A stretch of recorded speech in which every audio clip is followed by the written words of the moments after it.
नमस्कार। स्वागत है आपका TWC जीएस वर्ल्ड में। यदि आपने TWC जीएस वर्ल्ड को सब्सक्राइब नहीं किया है तो subscribe TWC GS world.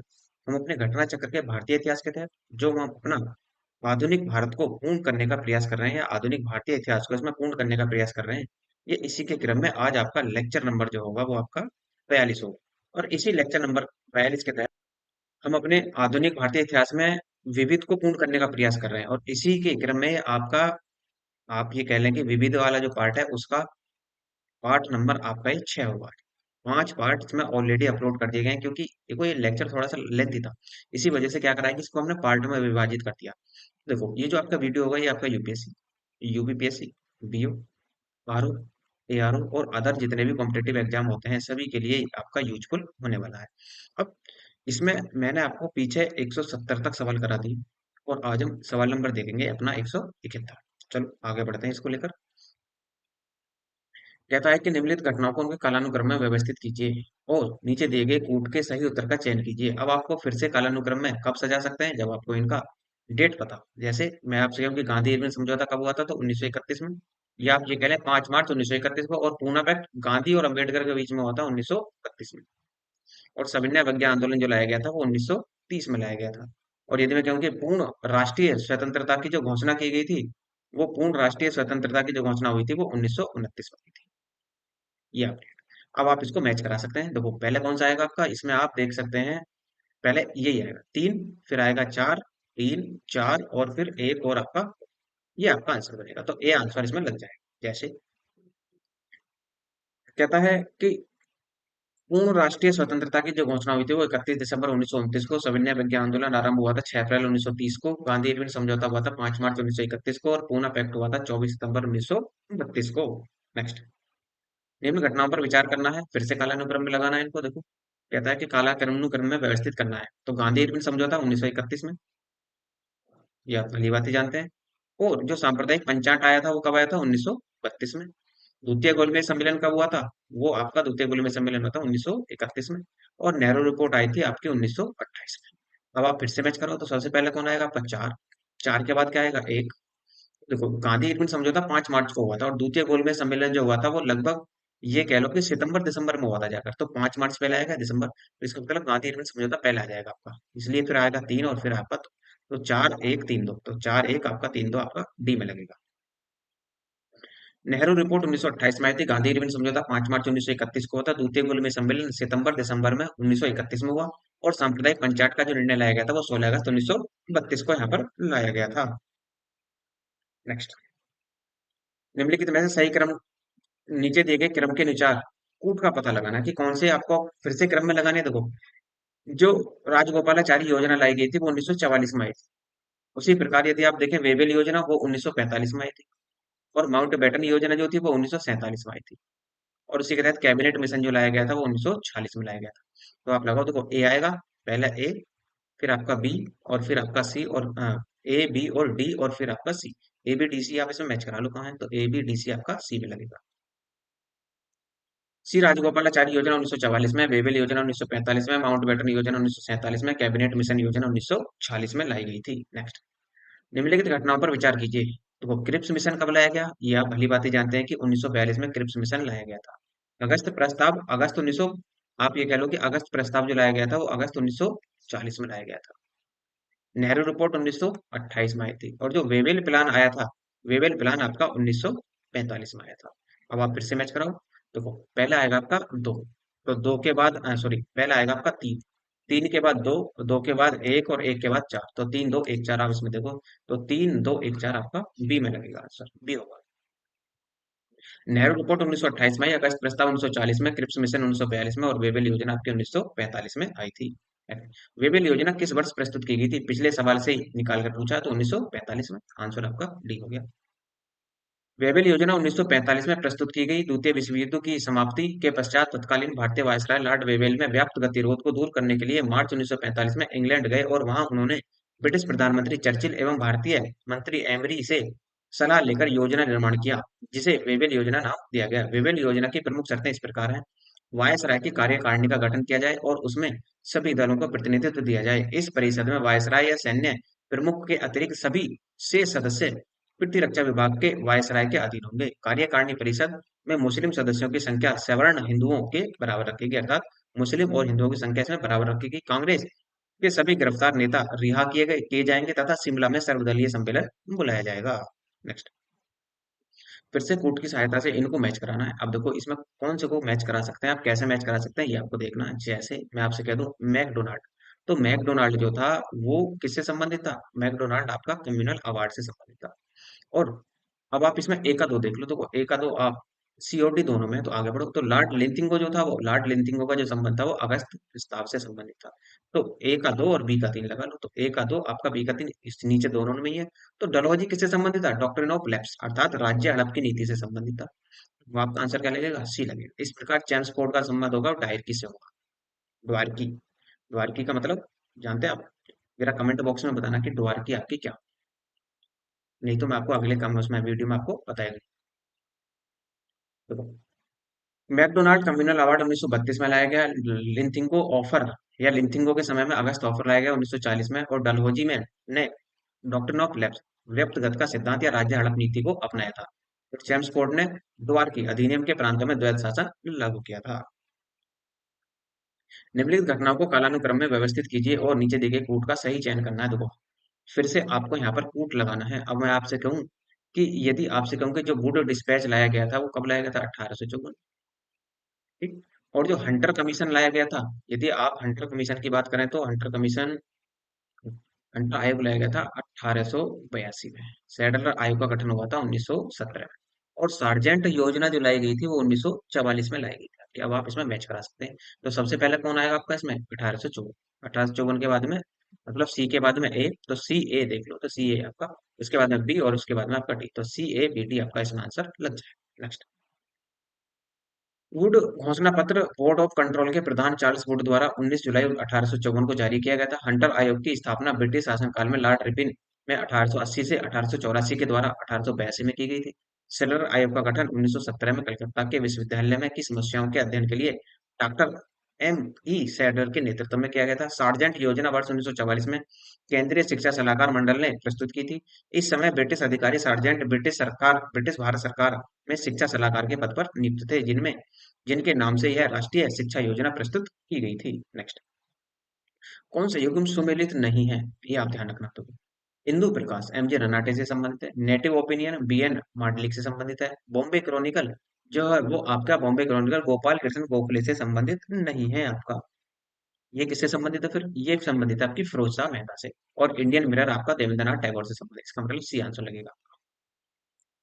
Bombay Chronicle अंग्रेजी भाषा का एक समाचार पत्र था जिसे सर फिरोज शाह मेहता ने प्रारंभ किया था। यह समाचार पत्र बम्बई से प्रकाशित होता था। नेक्स्ट, निम्नलिखित में से कौन सुमेलित नहीं है? फिर से देखो, संथाल विद्रोह 1855 में हुआ था, कोल विद्रोह 1831 में हुआ था, खासी विद्रोह और जो 1829 में हुआ था, लेकिन अहोम विद्रोह आपका 1815 में नहीं हुआ था। गोमतर कुंवर के नेतृत्व में 1828 में अहोम क्षेत्र के लोगों द्वारा अहोम विद्रोह प्रारंभ हुआ, जिसे ईस्ट इंडिया कंपनी ने दबा दिया। तीरथ सिंह के नेतृत्व में जैंतिया एवं गारो पहाड़ियों के गारो, खासी तथा सिहोको लोगों ने खासी विद्रोह 1829 से 33 के मध्य किया था। और छोटा नागपुर क्षेत्र में कोल विद्रोह का नेतृत्व 1831 से 32 में बुद्धू भगत या बुद्धो भगत ने किया था। और 1855 से 56 के तहत संथाल विद्रोह एक प्रसिद्ध आदिवासी विद्रोह था, जिसके नेता सिद्धू कानू, चांद और भैरव नामक चार भाई थे। नेक्स्ट, सुमेलित करना है। फिर से आप देखो कैसे सुमेलित कर सकते हैं। जैसे आपसे कहें कि कांग्रेस का संपूर्ण स्वाधीनता प्रस्ताव लाया गया था, तो वो लाया गया था 31 दिसंबर 1929 को। ए का दो देख लो, तो ना तो ए में है, ना ही सी में है और ना ही डी में, तो बी आपका आंसर लग जाएगा। बाकी आप मैच करा सकते हैं। पूर्ण स्वराज्य दिवस मनाया गया था तो 26 जनवरी 1930 को। दांडी मार्च निकला था, तो दांडी मार्च कब हुआ था आपका? तो दांडी मार्च हुआ था आपका, एक तरीके से आप कहते हैं 12 मार्च 1930 को। और द्वितीय गोलमेज सम्मेलन सितंबर 1931 में आ रहा। ये आपका आंसर इसमें लगे। कांग्रेस का संपूर्ण स्वाधीनता प्रस्ताव 31 दिसंबर 1929 को लाया गया। पूर्ण स्वराज्य दिवस 26 जनवरी 1930 को। दांडी मार्च का प्रारंभ 12 मार्च 1930 को और द्वितीय गोलमेज सम्मेलन 7 सितंबर से 1 दिसंबर तक 1931 तक चला था। नेक्स्ट, फिर से सुमेलित करना है। सुमेलित करेंगे देखो कैसे। जैसे मैं आपसे कहता हूँ पेशेंट, एनी पेशेंट का जो संबंध है वो गृह शासन आंदोलन, अर्थात जो आपका एक तरीके से कह लें जो होम रूल आंदोलन था। होम रूल को इन्होंने गृह लिखा है, तो होम रूल आंदोलन का संबंध किससे था? किसका था? एनी बेसेंट का। और राजेंद्र प्रसाद राजेंद्र प्रसाद का जो संबंध था वो चंपारण से था। जवाहरलाल नेहरू का संबंध वो भारतीय राष्ट्रीय कांग्रेस का लाहौर अधिवेशन से था। और अंबिका चरण मजूमदार के भारतीय राष्ट्रीय कांग्रेस का लखनऊ अधिवेशन जो 1916 में हुआ था। तो मैच करा सकते हैं। तो ए का 1, बी का 2 और सी का 4। तो आपका आंसर क्या लगेगा? ए ही इसमें आंसर लग जाए। सितंबर 1916 में श्रीमती एनी बेसेंट ने होम रूल अर्थात गृह शासन आंदोलन आरंभ किया। महात्मा गांधी ने 1917 में चंपारण सत्याग्रह के दौरान उनके सहयोगी में डॉक्टर राजेंद्र प्रसाद भी थे। जवाहरलाल नेहरू ने भारतीय राष्ट्रीय कांग्रेस के 1929 के लाहौर अधिवेशन की अध्यक्षता की थी और अंबिका चरण मजूमदार ने भारतीय राष्ट्रीय कांग्रेस के लखनऊ अधिवेशन 1916 की अध्यक्षता की थी, जिसमें मुस्लिम लीग और कांग्रेस के बीच समझौता हुआ था।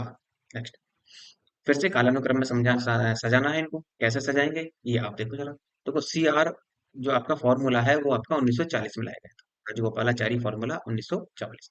कैबिनेट मिशन 1946 में आया था। और गांधी जिन्ना के बीच जो बातचीत हुई थी वो आपकी ये कह लो कि सितंबर में, सितंबर 1944 में हुई थी। और वेवेल प्लान की जो घोषणा की गई थी वो 1945 में लाया गया था। अब आप इसमें मैच करो। तो मैच कैसे कराएंगे? सबसे पहले सी आर फार्मूला लाया तो एक देख लो, तो इसे भी हटा दो ऐसे। एक के बाद आपका आएगा 1944 का सितंबर। ये पहले ही आ चुका था, इसका मतलब ये है कि ये जो फार्मूला लाया गया था ये मार्च में लाया गया था। मार्च के बाद सितंबर, तो 1 3 आपका किसमें है? 1 3 देखो दोनों में, इसे भी हटा दो। तो अब आगे बढ़ो। फिर क्या आएगा? 4 और फिर 2, तो आपका आंसर डी बन जाएगा इसमें। उपयुक्त घटनाओं का सही क्रम सी आर फार्मूला मार्च 1944 में, गांधी जिन्ना वार्ता जो हुई थी वो सितंबर 1944 में, वेवेल योजना जून 1945 में, और कैबिनेट मिशन जो आया था वो फरवरी 1946 में घोषणा, जबकि मार्च 1946 में, या ये कह लो कि 24 मार्च 1946 को कैबिनेट मिशन भारत आया था। फिर से आपको सम्मिलित करना है। असहयोग आंदोलन शुरू हुआ था 1920 में, 1 अगस्त 1920 को। सविनय अवज्ञा आंदोलन शुरू हुआ था 1930 में। और फिर भारत छोड़ो आंदोलन की यदि हम कहानी देखें तो 1942। और कांग्रेस का मंत्रिमंडल गठन जो हुआ था 1937 में हुआ था। तो आप मैच करा सकते हैं। ए का 4 आपका इसमें है, बी ही आंसर लग जाएगा। असहयोग आंदोलन 1920-1922 के दौरान, सविनय अवज्ञा आंदोलन 1930 में प्रारंभ, कांग्रेस के मंत्रिमंडलों का गठन जो हुआ था 1937 में, तथा भारत छोड़ो आंदोलन का प्रस्ताव 9 अगस्त 1942 को पारित हुआ था। नेक्स्ट, फिर से सुमिलित करो। तो सुमिलित कैसे करेंगे? देखो मदन मोहन मालवीय का संबंध हिंदू विश्वविद्यालय के संस्थापक थे। ए का 3 देख लो, तो ए का 3 आपका ए में है, तो सी भी हटाओ डी भी हटाओ। तो अब जरा मोतीलाल नेहरू को देखो, तो मोतीलाल नेहरू ने स्वराज पार्टी की स्थापना की थी 1923 में। और श्रीमती एनी बेसेंट ने होम रूल लीग चलाया था 1916 में। और गोपाल कृष्ण गोखले जो थे सर्वेंट ऑफ इंडिया की सोसाइटी को इन्होंने प्रारंभ किया था। नेक्स्ट, मदन मोहन मालवीय हिंदू विश्वविद्यालय के संस्थापक, मोतीलाल नेहरू स्वराज पार्टी और अन्य लोगों के साथ गठन किया इन्होंने स्वराज पार्टी का 1923 में। श्रीमती एनी बेसेंट ने होम रूल लीग की स्थापना की थी 1916 में। और गोपाल कृष्ण गोखले ने सर्वेंट ऑफ इंडिया सोसाइटी की स्थापना की थी 1905 में। कौन सुमेलित नहीं है? देखो गदर पार्टी में देखो गदर पार्टी का संबंध लाला लाजपत राय से है? नहीं नहीं। गदर पार्टी का जो संबंध है वो, गदर पार्टी की जो स्थापना हुई थी वो अमेरिका में हुई थी, अमेरिका के भी सैन फ्रांसिस्को में। इसने मोहन सिंह भाकना ने, और लाला हरदयाल ने, लाला लाजपत राय ने नहीं की थी। तो इसका मतलब आंसर पहला ही मिलेगा आपको। फ्रंटियर गांधी के नाम से खान अब्दुल खान गफ्फार खान को नाम जाना जाता है। Indian national army Subhash Chandra Bose से संबंधित है। और भारत के प्रथम राष्ट्रपिता डॉक्टर राजेंद्र प्रसाद थे। नेक्स्ट, गदर पार्टी की स्थापना 1913 में सैन फ्रांसिस्को में अमेरिका में सोहन सिंह भाकना और लाला हरदयाल के द्वारा की गई थी। नेक्स्ट, फिर से आपको विचार करना है। देखो चोरी चोरा की घटना जो हुई थी वो 1922 में हुई थी। मार्ले मिंटो सुधार अधिनियम लाया गया था 1909 में। दांडी यात्रा हुई थी 1930 में। मॉन्टेग्यू जेम्स सुधार लाया गया था 1919 में। मैच करा लो। अब देखो इनमें सबसे पहले कौन आएगा? तो दो, दो देखो इसमें कहाँ है। और दो के बाद आएगा 1909 के बाद आप ले सकते हैं इनमें 4, 1919। और फिर आपका एक, और फिर आपका 3। तो 2 4 1 3 आपका 2 4 1 3 बी में, बी आंसर होगा इसका। मार्ले मिंटो सुधार अधिनियम 1909, मार्टेंग्यू चैंस फोटो सुधार 1919, चोरी चोरा कांड 1922 और दांडी यात्रा 1930 में हुई थी। 1929 का व्यापार विवाद अधिनियम अर्थात ट्रेड डिस्प्यूट्स एक्ट निम्नलिखित में से किसका उपबंध करता है? देखो उद्योगों के प्रबंध में कामगारों की भागीदारी से नहीं। उद्योगों औद्योगिक झगड़ों के दमन के लिए प्रबंधन के पास मनमानी करने की शक्ति थी, ऐसा भी नहीं था। व्यापार विवाद की स्थिति में ब्रिटिश न्यायालय द्वारा हस्तक्षेप था, ये भी नहीं था। अधिकरणों या ट्रिब्यूनल्स की प्रणाली तथा हड़तालों पर रोक थी। इसका मतलब आंसर आपका डी लगेगा इसमें। देखो 1929 का व्यापार विवाद अधिनियम प्रायोगिक तौर पर 5 वर्ष के लिए लागू किया गया था। इस अधिनियम के द्वारा व्यापार विवादों के जांच एवं समाधान हेतु समझौता बोर्ड अर्थात बोर्ड ऑफ काउंसिलेशन तथा जांच न्यायालय कोर्ट ऑफ इंक्वायरी के गठन का प्रावधान किया गया। अधिनियम द्वारा रेलवे, डाक, टेलीग्राफ तथा टेलीफोन जैसी सार्वजनिक रूप से उपयोगी सेवाओं में बिना पूर्व सूचना के हड़ताल अथवा तालाबंदी को निषिद्ध कर दिया गया था। नेक्स्ट, फिर से सम्मिलित करना देखो। अब भारत शासन अधिनियम जो 1909 था वो किससे संबंधित था? मार्लो मिंटो सुधार से संबंधित है। इसका मतलब मिंटो से एक का आप तीन लगा सकते हैं, तो एक का तीन देखो केवल एक में ही है। आप बाकी सबको हटा दो, बाकी आप मैच करा लो। भारत शासन अधिनियम 1935 का जो संबंध है वो किससे था? प्रांतीय स्वायत्ता से। लखनऊ समझौता 1916 में हुआ था। और भारतीय स्वशासन अधिनियम 1919 के तहत द्वि शासन अधिनियम पारित किया गया था। आंसर आपका आपका डी लगेगा। तत्कालीन भारत सचिव माल्य और वायसराय लॉर्ड मिंटो के द्वारा सुधारों का भारतीय परिषद अधिनियम 1909 पारित किया गया, जिसे मार्ले मिंटो सुधार अधिनियम के नाम से भी जाना जाता है। भारतीय शासन अधिनियम 1935 में के द्वारा प्रांतीय स्वायत्ता प्राप्त हुई एवं भारतीय शासन अधिनियम 1919 अर्थात जिसे मॉन्टेग्यू चेम्सफोर्ड सुधार अधिनियम के द्वारा भी जाना जाता है, इसने प्रांतों में द्विशासन पद्धति को प्रारंभ किया था। जबकि लखनऊ समझौता या Congress league pact Annie Besant एवं तिलक के प्रियतनों द्वारा 1916 में संपन्न हुआ था। नेक्स्ट, कालानुक्रम में फिर से व्यवस्थित करना है। देखो, सविनय अवज्ञा आंदोलन 1930 में, अब तो ये रट गए होंगे आपके। भारत छोड़ो आंदोलन आपका 1942 में, क्रिप्स मिशन 1942 में। अब यहाँ पर देखो, ये आया था 9 अगस्त को। क्रिप्स मिशन जो लाया गया था आपका, भारत छोड़ो आंदोलन जो लाया गया था 9 अगस्त को, और क्रिप्स मिशन जो आया था वो आपका मार्च में आया था। अब यहाँ से आप मैच कराएंगे आप इसको। और जो आपका व्यक्तिगत सत्याग्रह था वो 1940 में चला था। पहला आएगा आपका एक, तो एक ना तो सी में और ना ही डी में। उसके बाद में आएगा आपका दो, पहले एक फिर आपका दो, और फिर आपका तीन, और फिर आपका चार। एक दो तीन चार आपका बी में है। सॉरी, गड़बड़ होगी क्या? हाँ, तो क्रिप्स मिशन जो लाया गया था, एक तरीके से यदि आप देखें तो क्रिप्स मिशन भी आपका मार्च में आया था, मार्च 1942। पहला कौन सा आएगा? एक ये नहीं आएगा आपका, ये अभी गलत है। ये आपका एक दो चार तीन आएगा, क्योंकि देखो ये अगस्त है, अगस्त वाला बाद में जाएगा जबकि मार्च वाला पहले आ जाएगा, इसलिए एक दो चार तीन लगेगा इसका आंसर। नेक्स्ट, उक्त घटनाओं का सही कालानुक्रम इस प्रकार है। देखो, सविनय अवज्ञा आंदोलन 1930 में, व्यक्तिगत सत्याग्रह 1940 में, क्रिप्स मिशन मार्च 1942 में, और भारत छोड़ो आंदोलन अगस्त 1945 में या 9 अगस्त 1942 को प्रारंभ हुआ था। नेक्स्ट, फिर से विचार करना है और कालानुक्रम में कूट की सहायता से इन्हें व्यवस्थित करना है। देखो, कैबिनेट मिशन कब लाया गया था? तो कैबिनेट मिशन जो आया था वो भारत में 24 मार्च 1940 को आया था। साइमन कमीशन 1927 में आया था। और क्रिप्स मिशन जो लाया गया था, क्रिप्स मिशन को ये कह लो कि 1942 में लाया गया था। और पूना समझौता जो हुआ था वो 24 सितंबर 1932 को हुआ था, अम्बेडकर और गांधी के बीच। मैच कराओ। और देखो, सबसे पहला आएगा आपका इसमें दो, दो के बाद चार, और चार के बाद तीन, चार और एक, दो चार तीन एक, तो दो चार तीन एक आपका बी। आंसर आपका बी लगेगा। साइमन कमीशन 1927 में, पूना पैक्ट 24 सितंबर 1932 को, क्रिप्स मिशन भारत में आया था 1942 में, और कैबिनेट मिशन 24 मार्च 1940 को आया था। फिर से सत्याग्रह आंदोलन है और सक्रिय व्यक्ति है, तो चंपारण से कौन व्यक्ति संबंधित थे? चंपारण से आप ये जान लो कि एक तरीके से यदि देखा तो चंपारण से आपके राजेंद्र प्रसाद भी सम्मिलित थे, क्योंकि चंपारण जो सत्याग्रह चलाया था महात्मा गांधी ने, लेकिन महात्मा गांधी का सहयोग राजेंद्र प्रसाद ने दिया था। अगला देखो, उसमें अहमदाबाद मिल में श्रमिक जो हुआ था, आंदोलन हुआ था, इसमें मोरारजी देसाई नहीं थे, यहाँ पर सरदार वल्लभ भाई पटेल थे, तो इसे आप हटा सकते हैं यहाँ से। और खेड़ा सत्याग्रह भी क्या है? वल्लभ भाई पटेल से संबंधित। एक और तीन, आंसर एक तीन लगेगा, सी लगेगा। महात्मा गांधी ने ब्रिटिश शासन के खिलाफ कई सफल आंदोलन सत्याग्रह अपने सहयोगियों के माध्यम से किए। गांधी जी ने चंपारण सत्याग्रह 1917 में राजेंद्र प्रसाद, जेबी कृपलानी आदि के साथ मिलकर किया था। यह कथन एक सत्य है। अहमदाबाद मिल श्रमिक सत्याग्रह गांधी जी ने अनुसुईया बहन के सहयोग से किया था, न कि मोरारजी देसाई के। अतः कथन क्या है आपका? दो भी आपका यहाँ पर गलत हो गया। खेड़ा सत्याग्रह गांधी जी ने इंदुलाल याग्निक एवं वल्लभ भाई पटेल जैसे नेताओं के साथ मिलकर किया था। नेक्स्ट, निम्नलिखित घटनाओं को कालानुक्रम में व्यवस्थित कीजिए। देखो, कालानुक्रम में हम कैसे व्यवस्थित करेंगे? दांडी यात्रा निकली थी 1930 में, और यदि आप देखें तो शिमला समझौता कब हुआ था? देखो, शिमला समझौता एक तरीके से देखें तो ये आपका 1945 में हुआ था। तिलक की मृत्यु कब हुई थी? तो तिलक की मृत्यु हुई थी जिस दिन असहयोग आंदोलन प्रारंभ हुआ था, अर्थात 1 अगस्त 1920 को। और चंपारण सत्याग्रह 1917 में हुआ था। अब आप मैच कराओ। तो पहला आएगा आपका चार, चार केवल एक नहीं है, तो सबको हटा दो, चार तीन एक दो आप।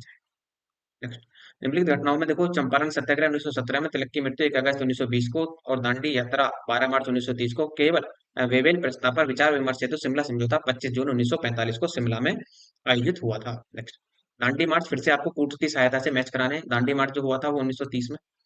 जलियांवाला बाग हत्याकांड कब हुआ था? तो नरसंहार 1919 में, 13 अप्रैल 1919 कह सकते हैं। भारत छोड़ो आंदोलन हुआ था 1942 में, और स्वदेशी आंदोलन जो हुआ था आपका, ये कह लो कि 1905 में। तो अब आप मैच करा सकते हैं। तो पहले आएगा आपका चार, फिर दो, और फिर एक, और फिर आपका तीन। चार दो एक तीन देख लो, चार दो एक तीन आपका बी। आंसर बी हो गया। स्वदेशी आंदोलन 1905 में, जलियांवाला बाग नरसंहार 13 अप्रैल 1919 को, दांडी मार्च 12 मार्च से 5 अप्रैल 1930 के बीच, भारत छोड़ो आंदोलन अगस्त 1942 में हुआ था।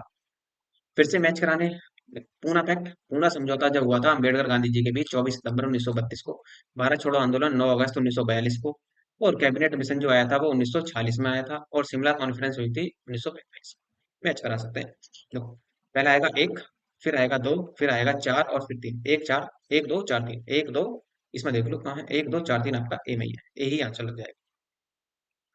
वर्ष 1932 में महत्वपूर्ण नेताओं के हस्तक्षेप ने पूना पैक्ट समझौते पर हस्ताक्षर किए। इसकी शर्तें के अंतर्गत प्रांतीय विधानसभा के 148 स्थान अछूत या पिछड़ी जाति के लिए सुरक्षित रखे गए, परंतु उनके उम्मीदवार चुनने चुनने के लिए संयुक्त निर्वाचन प्रणाली की व्यवस्था की गई। केंद्रीय विधान परिषद में सामान्य चुनाव पद्धति के द्वारा चुने जाने वाले सदस्यों का 18% भाग अछूतों के लिए सुरक्षित रखा गया। 8 अगस्त 1942 को बंबई में हुई अखिल भारतीय कांग्रेस कमेटी की बैठक में भारत छोड़ो आंदोलन के प्रस्ताव का समर्थन हुआ तथा भारत छोड़ो आंदोलन 9 अगस्त 1942 से शुरू हो गया। वेवेल योजना पर विचार विमर्श करने के लिए वायसराय वेवेल ने भारतीय नेताओं के एक सम्मेलन में के विषय में घोषणा की, और जून 1945 में, या कह लो कंप्लीट डेट देखा तो 25 जून आएगी इसकी, में शिमला में कॉन्फ्रेंस में भारतीय नेताओं को वार्ता के लिए बुलाया। कैबिनेट मिशन दिल्ली पहुंचने जो कब पहुंचा था, 24 मार्च 1940 के उपरांत पहले 3 सप्ताहों में विभिन्न राजनीतिक पक्षों, सरकार के अधिकारियों आदि से विचार विमर्श करता रहा। जिन्ना को पहली बार यह अनुभव हुआ कि अंग्रेजी सरकार उसकी सहमति के बिना भी सत्ता हस्तांतरण करने को तैयार थी। 16 मई 1946 को मिशन ने अपने प्रस्ताव प्रकाशित कर दिए। फिर से देखो, सही कालानुक्रम में सजाना है। तो यहाँ पर क्या क्या होगा, यदि मैं आपसे कहूँ कि देखो, द्वितीय गोलमेज सम्मेलन कब हुआ था, तो 1931 में। भारत छोड़ो आंदोलन प्रारंभ हुआ था 1942 में, और रॉयल इंडियन नेवी में गदर आंदोलन जो हुआ था वो आपका 1931 में हुआ। अब देखो यहाँ पर दो दो गोलमेज, यहाँ पर गोलमेज सम्मेलन भी आ जाते हैं और यहाँ पर भी। तो यदि आप देखें तो एक सेकंड के लिए जरा देखो, द्वितीय गोलमेज सम्मेलन आपका, हाँ जी, 1931 में हो गया, भारत छोड़ो आंदोलन 1942 में हो गया, और रॉयल इंडियन नेवी में गदर आंदोलन जो हुआ था वो ये, सॉरी, एक 1946 में हुआ था। ऐसे नहीं होगा। अब मैच करा लो, देखो 3-2-1, 3-2-1 पे लग जाएगा, 3-2-1 से ही आप इसमें आंसर निकाल सकते हैं, तो सी आंसर लगेगा इसका। द्वितीय गोलमेज सम्मेलन 7 सितंबर से 1 दिसंबर 1931 तक, भारत छोड़ो आंदोलन 9 अगस्त से 1942, रॉयल इंडियन नेवी में गदर आंदोलन 18 फरवरी से 1940 तक चला था।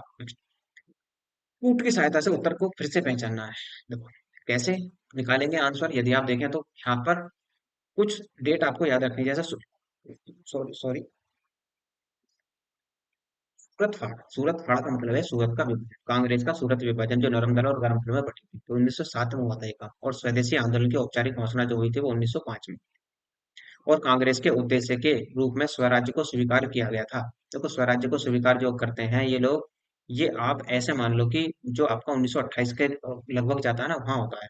तो इस प्रकार से यदि आप इसको मैच कराएंगे तो सबसे पहले आपका कौन आएगा, देखो सबसे पहले आपका बंग भंग का निर्णय लिया जाएगा, क्योंकि बंग भंग आंदोलन कब चलेगा, जब बंगाल का विभाजन होगा, उससे उसके तुरंत बाद ही आपका स्टार्ट हो जाएगा। तो पहला आएगा आपका एक, फिर आप तीन लगा सकते हैं, और फिर दो, और फिर चार। इसका मतलब बी आंसर लगेगा। जरा व्याख्या देखो उसकी। 20 जुलाई 1905 को बंगाल विभाजन के निर्णय की घोषणा कर दी गई। 7 अगस्त 1905 को कलकत्ता के टाउन हॉल में एक ऐतिहासिक बैठक स्वदेशी आंदोलन को विधिवत घोषणा की गई। वर्ष 1906 में भारतीय राष्ट्रीय कांग्रेस ने अपने कलकत्ता अधिवेशन में राष्ट्रीय आंदोलन की दिशा में एक सही कदम उठाया। दादा भाई नौरोजी ने अपने अध्यक्षीय भाषण में कहा कि भारतीय राष्ट्रीय कांग्रेस का उद्देश्य ब्रिटेन या उसके उपनिवेश की तरह भारत में अपनी सरकार का गठन करना है, अर्थात स्वराज की स्थापना को कांग्रेस का उद्देश्य स्वीकार किया गया। 1907 में सूरत अधिवेशन में स्वदेशी आंदोलन को लेकर पार्टी विभाजित हो गई। नेक्स्ट कथन दिया है, उसका कारण दिया है, कहता है कि कौन सा इसमें सही है। अपना उत्तर को यहाँ पर देखना होगा। देखो, उपनिषदों के प्रति नेहरू की श्रद्धा नहीं थी, क्या ऐसा था? ये गलत है आपका। उपनिषदों के प्रति नेहरू की श्रद्धा थी, उनकी दृष्टि वैज्ञानिक थी, ये ठीक है। इसका मतलब ए गलत है और आर आपका सही है, डी आंसर। उपनिषदों में वैदिक साहित्यों का दार्शनिक एवं वैज्ञानिक विवेचन है। नेहरू जी उपनिषदों को प्रमाणिक ग्रंथ मानते थे तथा उनमें उनकी श्रद्धा थी। नेहरू जी को आधुनिक भारत में विज्ञान का प्रणेता माना जाता है। नेहरू जी ने भारत के सामाजिक आर्थिक विकास के लिए विज्ञान को एक महत्वपूर्ण साधन माना था, और उसके विकास पर उन्होंने बल दिया। नेक्स्ट, किसने कहा था कि डोडो की भांति साम्राज्य दिवंगत हो गया? डोडो एक पक्षी होता है जो मॉरिशस में है, लेकिन अब वो फिलहाल विलुप्त हो चुका है, ऐसा मान लो। तो ये कहा था क्लीमेंट एटली ने। आंसर आपका सी होगा। द्वितीय विश्व युद्ध के पश्चात ब्रिटिश प्रधानमंत्री क्लीमेंट एटली ने कहा था कि डोडो एक विलुप्त पक्षी की भांति साम्राज्य दिवंगत हो चुका है। नेक्स्ट, यहाँ भारत में एक क्रांति होने जा रही है और हमें जल्दी से जल्दी चले जाना चाहिए। किसने कहा था? तो ये कहा था सर स्टैफोर्ड क्रिप्स ने। आंसर ए होगा आपका। कथन सर स्टैफोर्ड क्रिप्स का है। सन 1942 में भारत आए मिशन के नेतृत्व करता थे तथा वर्ष 1946 में कैबिनेट मिशन के भी सदस्य रहे थे। अतः नेक्स्ट, अतः सदैव सहमति के साथ और अक्सर वाणिज्य मंडल के निर्देशों पर भारत सरकार चलती है और इसके व्हाइट मैंस बर्डेन बर्डेन कहा जाता है। यह किसने कहा था? देखो ये कहा था एक तरीके से सच्चिदानंद सिन्हा साहब। सी आंसर लगेगा इसका। देखो प्रथम अणु बम विस्फोट किस नगर पर गिराया गया था? तो प्रथम अणु बम विस्फोट जो गिराया गया था वो हिरोशिमा पर गिराया गया था। कब? 6 अगस्त 1945 को।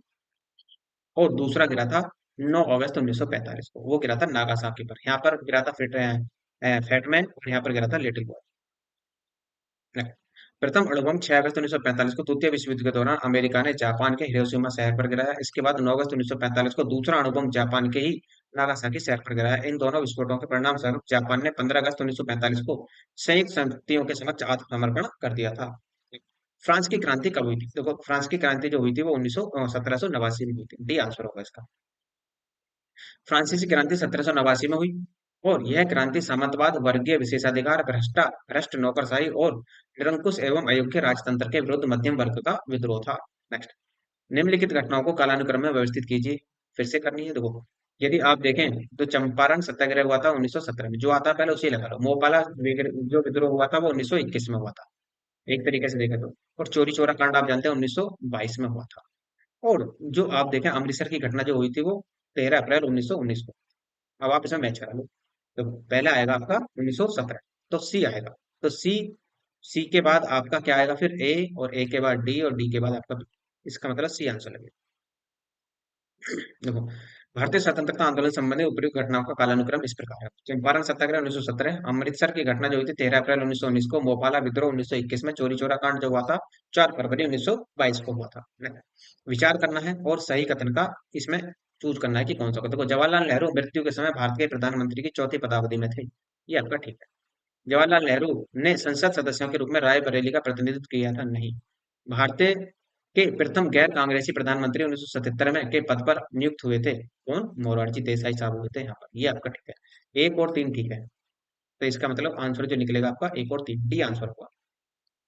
भारत के प्रधानमंत्री जवाहरलाल नेहरू की मृत्यु चौथी शताब्दी 1947 से 52, 52 से 57, 57 से 62 और 62 से 64 के दौरान इन्होंने अपना कार्यकाल संभाला था। और 27 मई 1964 को होती है इनकी मृत्यु। जवाहरलाल नेहरू संसद सदस्य के रूप में इलाहाबाद के फूलपुर संसदीय क्षेत्र का प्रतिनिधित्व करते थे। और भारत के प्रथम गैर कांग्रेसी प्रधानमंत्री जनता पार्टी के नेता बने थे मोरारजी देसाई, जो 24 मार्च 1977 को इस पद पर नियुक्त हुए और उन्होंने गुजरात के सूरत संसदीय क्षेत्र का प्रतिनिधित्व किया था। नेक्स्ट, फिर से कालानुक्रम में व्यवस्थित करना है। लखनऊ समझौता 1916, गांधी इरविन समझौता 1931, पूना समझौता 1932 और सविनय अवज्ञा आंदोलन की अंतिम रूप से वापसी हुई थी 1930 में। तो यहाँ पर आप इसे मैच करा सकते हैं कि कौन सा होगा। तो पहला आएगा आपका एक, फिर दो, तीन, चार, ये इस क्रम से लगे हुए हैं। तो इस प्रकार आपका यहाँ पर क्या हो जाएगा? आंसर क्या लगेगा आपका? इसमें बी लग जाएगा। जैसे देखो लखनऊ समझौता 1916 में कांग्रेस का अधिवेशन लखनऊ में हुआ था। इसकी अध्यक्षता अंबिका चरण मजूमदार ने की थी। इसकी अधिवेशन में कांग्रेस और मुस्लिम लीग के मध्य समझौता हुआ जिसे लखनऊ समझौते के नाम से जाना गया। गांधी इरविन समझौता 5 मार्च 1931 को गांधी जी तथा इरविन के मध्य एक समझौता था जिसमें जिसे गांधी इरविन समझौता कहा जाता है। इस समझौते पर कांग्रेस की तरफ से गांधी जी तथा सरकार की तरफ से इरविन ने हस्ताक्षर किए थे। गांधी इरविन समझौते को दिल्ली समझौते के नाम से भी जाना जाता है।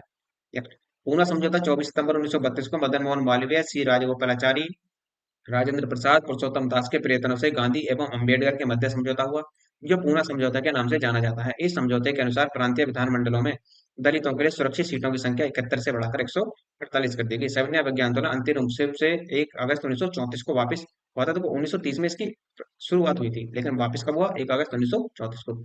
गांधी जी ने व्यक्तिगत सविनय अवज्ञा आंदोलन शुरू किया, किंतु यह आंदोलन संक्षिप्त एवं निराशाजनक स्वरूप के कारण असफल रहा।